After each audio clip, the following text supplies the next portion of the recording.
Hello everyone, welcome back my channel. ఈరోజైతే నేను gas చూపిస్తున్నాను. ఏంటనుకుంటున్నారా? ఈరోజు గ్యాస్ ఫిట్టింగ్ అండ్ చిమ్నీ కూడా ఫిట్టింగ్ చేయడానికి మనుషులు వచ్చారనమాట. మనమైతే తీసుకున్న గ్యాస్ మోడల్ ఇది. ఆల్రెడీ లాస్ట్ వీడియోలో వంట చేసినప్పుడు చూసే ఉంటారు, కానీ ఫిట్టింగ్ చేసినప్పుడు వీడియో తీశాను, కానీ నేను ఇప్పుడు పోస్ట్ చేస్తున్నాను. స్టవ్ అయితే తీసుకున్నాం ప్రెస్టేజ్ నుంచి.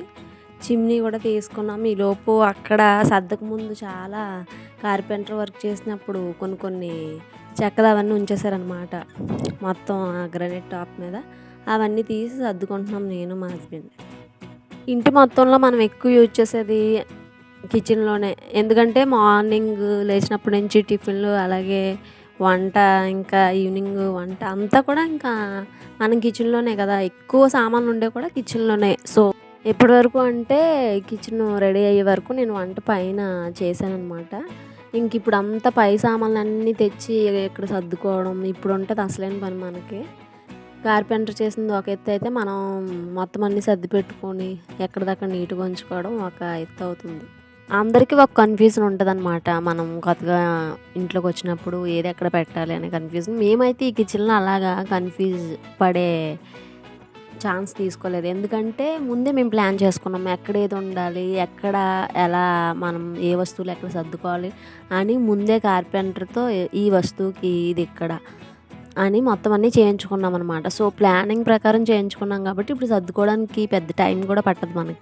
ఇంకా పొగ పోవడానికి అయితే చిమ్నీకి అల్యూమినియం గొట్టం అయితే బిగిస్తున్నారు.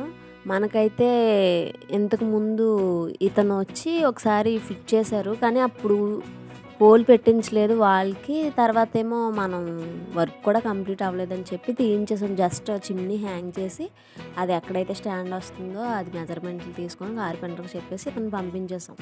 ఇప్పుడు మనకు అయిన ఎక్స్ట్రా ఖర్చు ఏంటంటే, అప్పుడు ఓన్లీ హ్యాంగ్ చేసినందుకు బిల్ చేశారు, ఇప్పుడు మళ్ళీ ఫిట్టింగ్ చేసినందుకు కూడా బిల్ చేశారు. ఇప్పుడైతే రీజనబుల్గానే అనిపించింది నాకు. ఆ రోజు హ్యాంగ్ జస్ట్ మెజర్మెంట్లు ఇవ్వడానికి కూడా బిల్ చేశారనమాట. మనకి ఇలా ఆన్లైన్ ప్రొడక్ట్స్ కొంటాం, కానీ వీళ్ళు వచ్చే డీలర్ల దగ్గర నుంచి వస్తారు సర్వీస్ మ్యాన్లు, అంతా బాగానే ఎక్స్ప్లెయిన్ చేస్తారు, కానీ వీళ్ళ ఛార్జెస్ మళ్ళీ మామూలుగానే తీసుకుంటారు. మనకి ఈయనే అలా చేశారనమాట. మిగిలిన మేము కొన్న ఆన్లైన్ ప్రొడక్ట్స్ అన్నీ కూడా మంచిగానే వాళ్ళ సర్వీస్ టైం ప్రకారం ఫ్రీగానే చేసి వెళ్తున్నారు. అన్నీ బాగానే ఉన్నాయి. క్లీనింగ్ ఎలా చేసుకోవాలి మంత్లీ వన్స్, తర్వాత ఫిల్టర్ ఇదంతా కింద ఉంటుంది కదా, అదంతా క్లీనింగ్ చేసుకోవడం చెప్తున్నారనమాట. ఈ రోజుకైతే ఇంతే, చిమ్నీ స్టవ్ ఫిట్ చేస్తారు. వీడియో ఎలా ఉందో కమెంట్ చేయండి. వీడియో నచ్చితే లైక్ చేయండి. Bye bye.